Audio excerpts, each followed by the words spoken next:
Thanks for tuning into Heavy, where we bring you the latest interviews with local, national, and international artists. Today's victim is... Hey everyone, how you doing? It's Clint here from The Butterfly Effect, and I'm here to jump in and talk about the brand new album 4 that's being released on the 2nd of September, and you're listening to... What are we listening to again? Heavy! Heavy! You're listening to Heavy with Chris. How Hey, you my man. going, Clint? How's things, brother? Yeah, good, bro, man. Sorry about that. I'm a little wonky. I've only had one cup of coffee this morning, and I'm... It's all right, my friend. It is still early. It's before lunchtime anyway. That's right. I'm glad you said that album name because I wasn't sure whether to call it 4 or IV, so we'll call it 4. Well, man, it was very creative of us to come up with the album title, wasn't it? There was that got thrown around the band room. What are we going to call this thing? And Benny said, "Why don't we just call it 4?" And I went, "Okay, good. That's great. Let's go with that." Very cool. So the Butterfly Effect will return with a new album 4 on September the 2nd, mate. So it's an understatement to say, but she's been a while between drinks, brother. Holy crap. Yeah, man. Look, you've had to wait longer for this one than you have a Tool album. So that's saying something. It's crazy, but you know what? When we left off with Final Conversation of Kings, we wrote a whole bunch of songs. Visiting Hours was one of those songs. Okay, yeah. And so we had like these 5 songs flapping in the breeze with all these other sort of like instrumental demos behind it. I think there was like 20 or 30 songs, and we've got them on hard drives, and we just threw them into a Dropbox folder and just started cherry picking the best that we could find, or the songs that resonated most with us. So all of the songs that you're hearing, bar 1 or 2 or maybe 3, are old songs demoed. Right. So this is, all written off the back of Final Conversation of Kings. And it was interesting to get Curdy to commit to writing new music, because he was kind of like, oh, I don't know, man. But after that Reformation tour in 2018, I think when Brisbane sold out in under 10 minutes, he was like, okay, yeah, maybe we should do some new music, because we thought the fan base might have evaporated, disappeared. But everybody was right there. So it was amazing. That's cool. So you say most of these tracks are written back for Final Conversation of Kings, which came out in 2008, bro. So how have they changed in the final product to what you had them back then? Great question, man. Yeah, they've I think, as you go through your musical journey, you mature and you change. And so we just took the basis of all of the songs and just tweaked them slightly. Like there was, there used to be a 3rd verse for Visiting Hours, which we just chopped out, and we just brought the pre-chorus up to the back of the other, like the 2nd verse. We just made little tweaks like that, shortened the middle section, brought in like the big chorus at the end, which it didn't have. It sort of built again and again. And I guess when you're writing demos, you have that luxury of just being at, either super proggy, super rock, super metal, you know what I mean? And then once you refine it, you start stripping back the layers a little bit so that it's more accessible for a listener. So they go through a fair few changes. Some songs like Phoenix back in the day, that was the way it was written. Just straight off the bat. We played that thing like 20 times in one day. We were ecstatic. We thought, holy crap. And so some songs are very easy. They get written very quickly, and that's it. You don't touch them because they're right. Other songs, especially like Visiting Hours, man, that's a big twisty-turny build from the very beginning. And they have to be finessed and manipulated slightly so they don't drag, because there are some, with that build at the start. Yeah, man, so they do go through a few iterations, but man, I'm stoked that we had the gumption to hang on there and keep going, you know what I mean? Because sometimes you give up, man. I'm sure listeners out there have written songs, and sometimes you just stop and you go, too hard, basket, or it's not working. Oh, that's great. I actually had to listen to the whole album through this morning before the interview, mate, and you fucking nailed it, bro. She's a cracker. Thanks, bro. I really appreciate that, man, because, you get that worry, when you send out a new album, you're like, shit, are people going to get this, man? Are they going to resonate with it? But there's like there's enough darkness, there's enough depth, there's enough heavy, there's enough crunch, there's enough subtle and soft. Do you know what I mean? It's and it's difficult, man, to blend that and to get it right song to song. Yeah. So there's a lot of work that goes into just sequencing the album. I have it sitting in the music player on my laptop, and I'll just move songs. I'll sit there in different combinations. And there's like, when you're doing a 10-track album, how many combos can you have? It's like, there's heaps, man. So yeah, we kind of know what we want to start with and what we want to finish with. An interesting story, sorry. With the intro, Kurt, when they sent that to me, I just started doing this whistle on it, and he's like, oh man, you've turned it into a Western. I'm like, yeah, man, the gunslingers are back.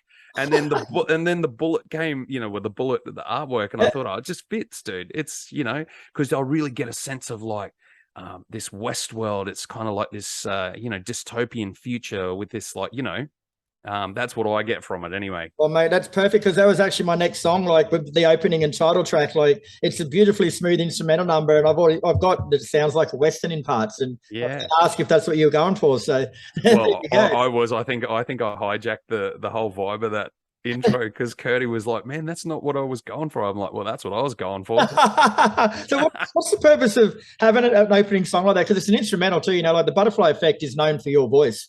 So it's interesting to start it with an instrumental to introduce, I guess, a new era of the band. Is that what you were sort of going for? Yeah, 100%. Because I think we did it for Begins Here in Imago, and I love that the instrumental intros because it sort of sets the listener a more theatrical feel. Do you know what I mean? It's like the intro to a movie. It's like the intro to a film clip, and it really does set a scene and a vibe to the listener, so they can sort of get ready.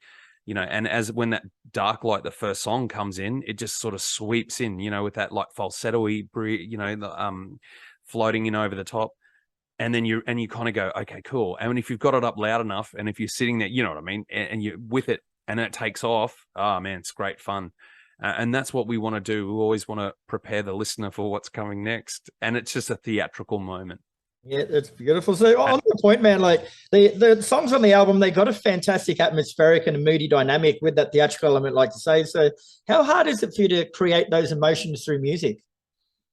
Man, look, I think some bands do it inherently. They just do it instinctively. You know what I mean? And for us, that's just what we do. The four of us playing in a room together really capture. There's a depth and to the music, and it's like we really lock into the essence of what we are feeling. And it's like my job as lyricist and vocalist of the band is to translate what each musician is telling me. So when you listen to the album, you'll hear me drop in on Ben's snare hits. Do you know what I mean? Like, so that's intuitive after working together for 22 years. Well, I had a little break in between, but you know what I'm saying? Like knowing these guys for so long. When you drop in on these moments, or you'll listen to Kurt's accents, or you'll listen to where the bass is going, and when we do that together, it really does it's the musical glue, I call it. And that's those edges, those frequencies, that little bit of dark edge that we get. And that's instinctive. Whereas some bands have really got to like try and extract that. It's very natural for us. And I think we've been lucky in that respect. And I think, yeah, it has worked for us and against us at times because we've butted heads many times in the band room, as I'm sure everyone can relate to. So as I said before that I've been lucky enough to have an advanced listen, mate, but so many people out there haven't. So you've released the singles Nil by Mouth, So Tired, and Visiting Hours. Are they a good sonic representation of the album as a whole? Yeah, pretty good. There's a lot of in between. Yeah, that's a good question, man. So look, each there's two songs that kind of represent each release to me. Anyway, when I listen to So Tired and Nil by Mouth, I get a real EP kind of vibe. When I listen to Visiting Hours, I think that could have sat next to or in between. Sorry, mate, that's me. It's all right. That's so they're going over again. The bloody phone, mate. I'll tell you what. I don't know. Get over there. Or is that you? No, it's not me. It's not down. That's amateur hour over here. I'm sorry. So there's two songs that really represent each release, and so like Visiting Hours could have sat very nicely with, in my mind anyway, Imago, or it could have sat on Final Conversation of Kings right next to Worlds on Fire.